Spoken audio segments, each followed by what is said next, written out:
Well, there's been a lot of talk lately about Bitcoin and the altcoins finally waking back up after that sharp relief rally, and whether this is the move that traps the bears or the move that traps the people buying late. So in this video, we're going to separate the bounce from the breakout, and you are going to walk away feeling a lot clearer and a lot more prepared for what could happen next. And since it is Thursday, April 9th in New York, let me know in the comments what day and date you're watching from. And if you value my content, subscribe and comment Our John AG, because that tells me you want more straight talk like this. So in case you've been hearing the excitement floating around, it usually sounds something like this. Bitcoin squeezed higher, the stock market ripped, Ethereum broke out, Solana is about to catch up, and this is the moment where everything just starts running. And on the surface, I get why that sounds convincing. Price did jump. Sentiment did improve. A lot of traders who were leaning the wrong way got caught. And if you only look at the move itself, it feels strong. But here's the problem. A strong move is not automatically a strong structure. Those are not the same thing. A market can bounce hard and still be boxed in. A market can squeeze hard and still be under resistance. A market can look amazing for a few hours and still spend the next day doing almost nothing. That's the part a lot of people skip over, and that's exactly where traders get trapped. So let's slow this down and piece it together. First of all, yes, the rally was real. Bitcoin pushed back above the big round 70,000 area and into the low 71 to low 72 region. Ether climbed back into the low 2100s. Solana bounced into the low 80s. XRP moved back into the low $1.30s. Those are real moves, not imaginary ones. And from recent market updates, that strength lined up with a broad relief rally in risk assets after the ceasefire headlines hit, while the stock market posted a very strong up day before caution started creeping back in again. That backdrop matters because crypto did not rally in a vacuum. Now, a lot of people see that and immediately assume one thing. If stocks bounced and crypto bounced, then the hard part must be over. I don't think that follows, because when you look a little closer, what we really got was a fast reaction move. Relief, repricing, shorts getting pressured, people who were too defensive scrambling a bit. That is very different from a clean, confirmed shift in the bigger trend. And that distinction matters more than almost anything else right now. Think about it like a car that slams on the brakes and then lurches forward when the light changes. That first jolt tells you the car moved. It does not tell you the road is wide open for the next 20 miles. You still have to look ahead and see whether there's traffic in front of you. Right now, in my opinion, crypto has moved, yes, but there is still traffic sitting right in front of it. Let me show you what I mean. The first place I want to start is not actually with Bitcoin. It's with the broader risk picture. Because one of the easiest mistakes traders make is staring only at the crypto chart and forgetting that when macro stress eases, all kinds of risk assets can catch a temporary bid at the same time. The stock market had a very strong relief move. The major US indexes jumped after the ceasefire news, and the broad market was up a little over 2.5% in one session. That is not small. That is the kind of move that changes mood very quickly. But almost immediately after that, the tone started shifting. Fresh reporting the next day showed traders growing more cautious again as doubts came back around the durability of the truce and oil began pushing higher. In other words, the first move was relief, but the follow-through was already being questioned. That right there is important because it gives us context for crypto. If the thing helping risk appetite is already losing some of its shine, then crypto may not get the easy straight-line continuation that late buyers are hoping for. Could it still grind higher? Sure, of course. But should we assume that just because we had one sharp up move? No, I don't think we should. And this is where I want to challenge one of the easy conclusions people jump to. They see correlation, and they treat it like a law of nature. Stocks up means crypto up. Stocks down means crypto down. It's not that simple. Correlation can help, but it can also mislead when the reason behind the move is short-term and fragile. A relief bid based on a geopolitical pause can fade very fast if that pause starts looking shaky. So even though the stock bounce absolutely helped crypto, I would not build an aggressive bull case on that alone. Now let's bring Bitcoin into the picture. Bitcoin is the center of this whole thing, because whether people admit it or not, most of the market is still taking its cues from Bitcoin first and from everything else second. And yes, Bitcoin did exactly what strong counter-trend bounces often do. It ran hard into overhead supply. That's why I keep coming back to one basic idea. There's a difference between a rally that proves buyers are alive and a rally that proves buyers are in control.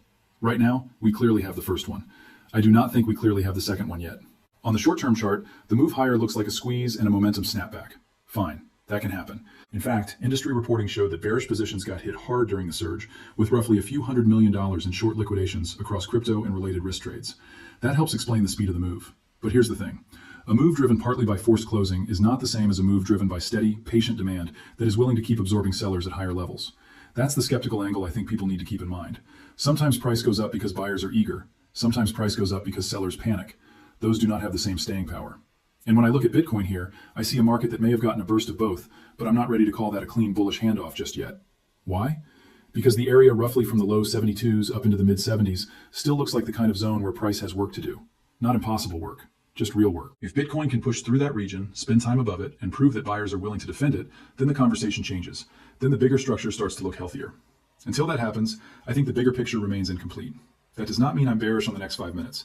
It means I'm careful about pretending a relief rally already solved the whole chart. A lot of traders are bad at that distinction. They take a short-term green candle and mentally upgrade it into a long-term trend reversal. And then they get frustrated when the market goes sideways for a day or two, or pulls back, or tags support, because they thought the hard part was done. It usually isn't. Breakouts that matter tend to require proof, and right now, proof is still missing. Another reason I'm careful here is market breadth. Based on recently published numbers, the altcoin season index is sitting in the mid-30s, and Bitcoin dominance has been leaning higher rather than collapsing. That is not what a broad, carefree altcoin stampede looks like. That looks more like a market where capital is still defensive and still choosing quality first.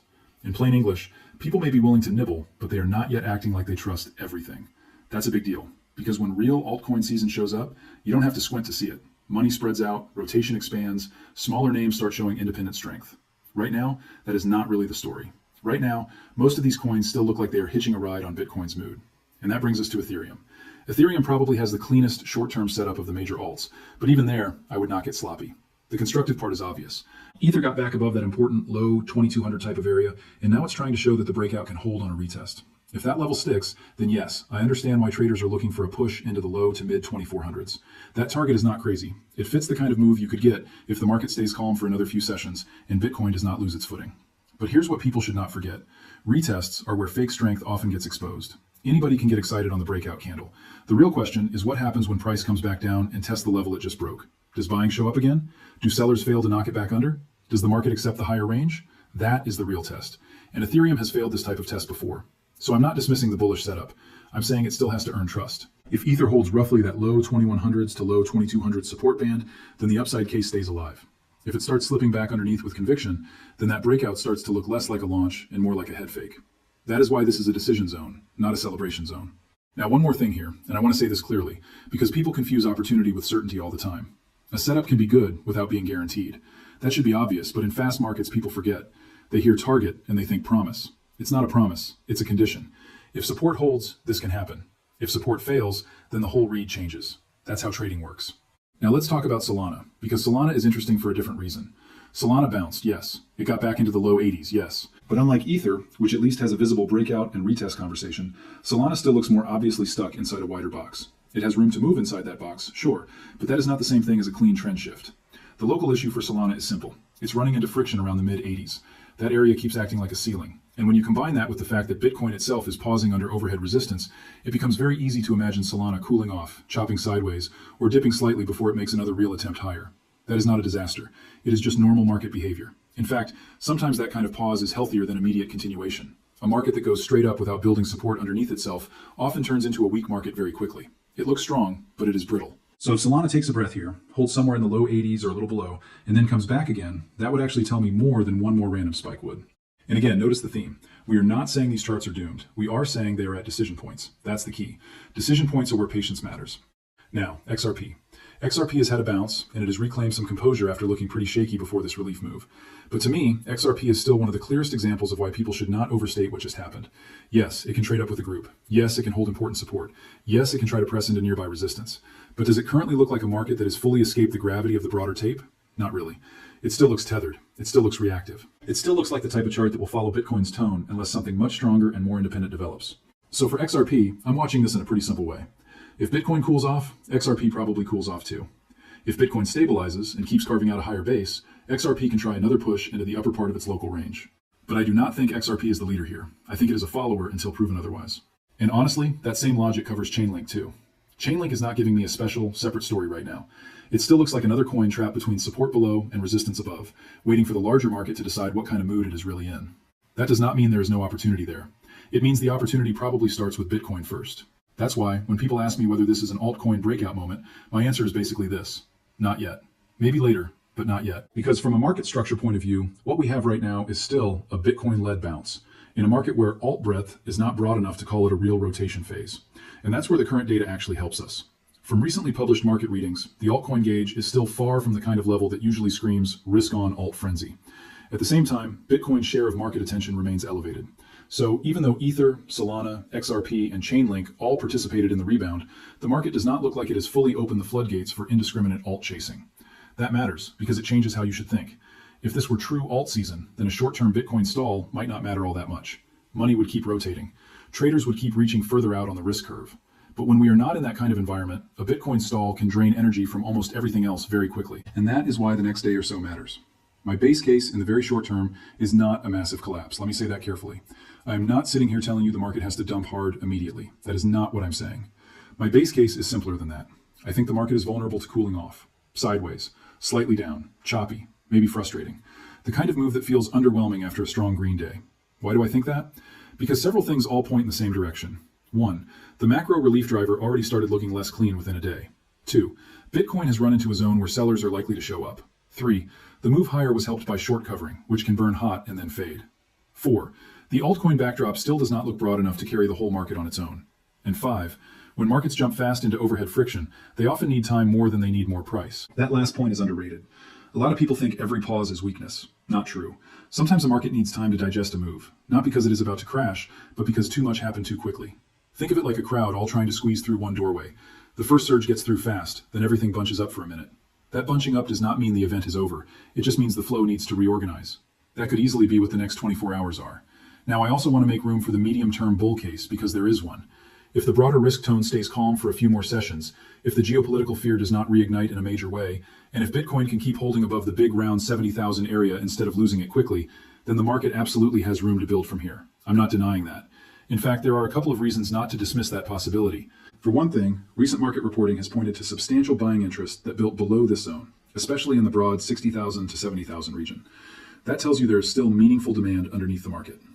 For another, institutional infrastructure around crypto has not gone to sleep.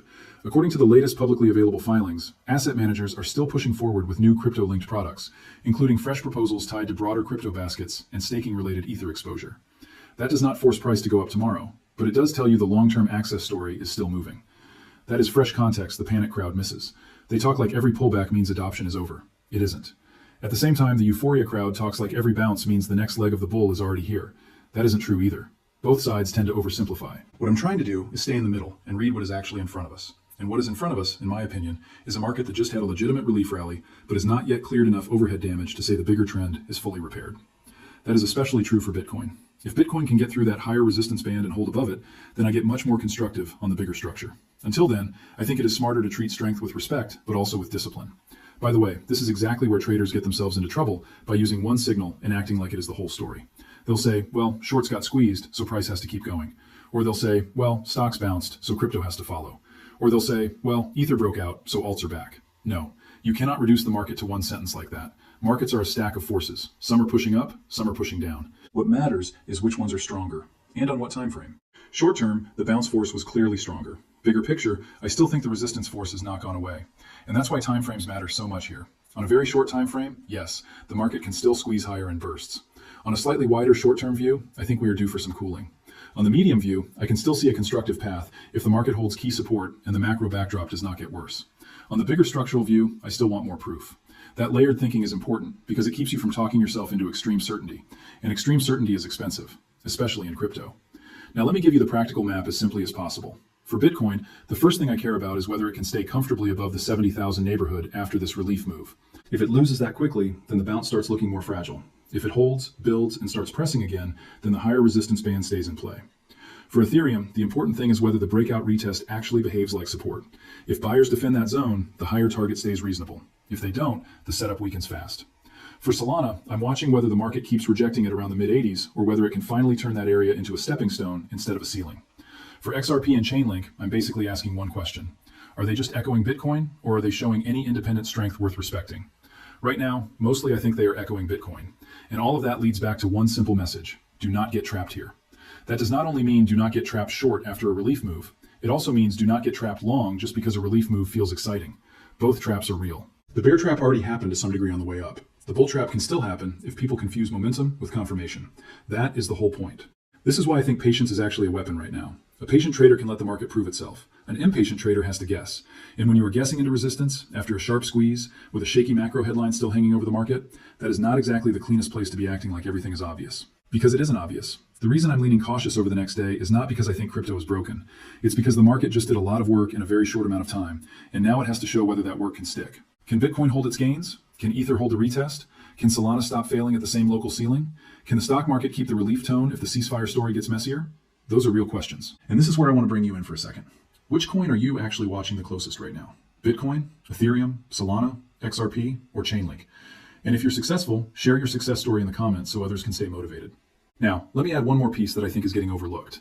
A lot of traders are thinking only in terms of direction, up or down. But in markets like this, the thing that burns the most people is often not the big dump or the big breakout. It's the stall. It's the fake move. It's the slow grind that keeps both sides uncomfortable. That is why I keep saying sideways is a real possibility, not a throwaway line. Sideways after a fast rally is not boring information. It is actionable information. Because if you know a market is more likely to cool off than to go vertical immediately, you stop chasing candles. You stop acting like every green flicker is the start of a moonshot. You become more selective. And that alone can save people a lot of pain. From recent derivatives data, even the way traders are pricing event risk around upcoming US inflation numbers suggests the market may not be expecting some giant immediate explosion in Bitcoin volatility. That lines up with the idea that we might be in a digestion window rather than the start of a runaway move. Again, not guaranteed, but it fits. And here's another piece of fresh context that keeps me from getting overly dramatic in either direction. From early April futures data, regulated Bitcoin open interest on the major US derivatives venue was still sitting in the low 20,000s contracts, with notional open interest north of $7 billion. So larger players are still very much involved here. But notice what that does not tell us. It does not tell us they are all leaning one way. It does not tell us price must break out today. It simply tells us participation is there, which means this market still has depth, still has hedging flows, and still has enough professional money in it to create whipsaws when retail starts getting too certain. That is another reason I do not like emotional entries right into resistance. Also, let me ask you this. Do you think Bitcoin needs one more reset before a real breakout? Or do you think the market can push straight through from here? I'm genuinely curious how you're reading it. And remember, even when the long-term story stays alive, the market almost never rewards the largest number of people in the easiest way possible. It usually tests conviction first. That is why confirmation matters more than excitement, especially after a move that happened this fast today. And I want to say something else that I think common sense supports. If this were the start of a truly clean, broad breakout, I would want to see more coins acting like leaders instead of passengers. I would want to see stronger breadth. I would want to see less dependence on one macro headline and one stock market relief move. I would want to see price acceptance at higher levels, not just fast wicks and instant excitement. We're not fully there. Could we get there? Absolutely. But are we there right now? I don't think so. So putting all of this together, what is the honest read? In my opinion, the short-term rally was real, but the market is now pressing into enough resistance that the next 24 hours could easily be weaker, flatter, or slightly red. Bitcoin still looks like the key decision maker. Ethereum has a decent setup, but it has to survive the retest. Solana still looks boxed in. XRP and Chainlink still look mostly dependent on the larger tape. The broader risk backdrop helped the bounce, but that same backdrop is already showing cracks again. And the altcoin environment still does not look like a true free-for-all risk sprint. So yes, there is hope here. But there is also overhead pressure. And those two things can exist at the same time. That's really the whole lesson. Markets do not move from bad to amazing in one clean emotional step. Usually they lurch, hesitate, retest, fake people out, and only then make their next real decision. That could be exactly where we are right now. So don't let one green burst convince you the whole structure is fixed. Don't let one pause convince you the whole bounce was fake either. Stay balanced. Stay alert. Watch the key levels. Watch whether support actually holds after the excitement fades. And watch whether the broader risk mood can stay calm long enough for crypto to build on this instead of giving half of it back. Because if Bitcoin can keep defending the higher floor and eventually reclaim that heavier resistance overhead, then the tone changes in a meaningful way. If it cannot, then this whole thing may end up being remembered as a very sharp, very tradable, but still temporary relief rally. That is the fork in the road. And we are close to it. If you want more updates like this without the nonsense and without the emotional whiplash, subscribe now and stay with me, because the next few moves matter a lot more than the last big candle did. Thank you for being here. Thank you for spending this time with me, and keep your head clear. And just so there is no confusion, this is me sharing market education and my own read on the charts and the news, not telling you what to buy or sell. You should always make your own decisions, manage your own risk, and only take trades that make sense for your situation.